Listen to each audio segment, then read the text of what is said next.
महत्त्वाची बातमी, महिला आरक्षण विधेयकाबाबत मोदी सरकारला मोठा धक्का बसलाय। महिला आरक्षण विधेयक लोकसभेत नामंजूर झाले। विधेयकाविरोधात जास्त मतं पडली तर विधेयक मंजूर नाही। मोदी सरकार 2/3 मतं मिळवण्यात अपयशी झाल्याचं चित्र पाहायला मिळालं। लोकसभेत महिला आरक्षण विधेयकावर मतदान झालंय। महिला आरक्षण विधेयकाच्या बाजूने 298 मतं पडलीत तर महिला आरक्षण विधेयकाच्या विरोधात 230 मतं पडलीत। महिला आरक्षण विधेयक नामंजूर झाल्याने इतर 2 विधेयक मागे घेण्यात आली। भारत के संविधान का और संशोधन करने वाले विधेयक पर विचार किए जाए। शुद्धि के अध्ययन मत विभाजन इस प्रकार है।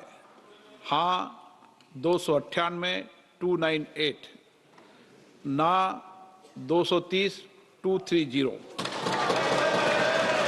प्रस्ताव संविधान के अनुच्छेद 368 के उपबंधों के अनुसार सभा की कुल सदस्य संख्या के बहुमत द्वारा तथा सभा के उपस्थित और मत देने वाले सदस्यों के कम से कम 2/3 बहुमत द्वारा पारित नहीं हुआ।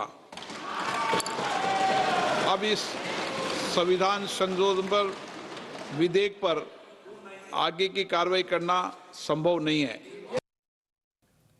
तर यावरून विरोधकांचा महिला विरोधी चेहरा समोर आल्याचं विधान मुख्यमंत्री देवेंद्र फडणवीसांनी केलंय। भारतासाठी हा काळा दिवस आहे। मोदींनी नारी शक्तीसाठी पाऊल उचललं होतं। विरोधकांनी विधेयकाला खरतर बहुमत मिळू दिलं नाही। राहुल गांधींनी बँड वाजवून नाचावं अशी प्रतिक्रिया फडणवीसांनी दिली। बंगाल, तामिळनाडूमध्ये महिला याचं उत्तर देतील असं देखील फडणवीस म्हणाले।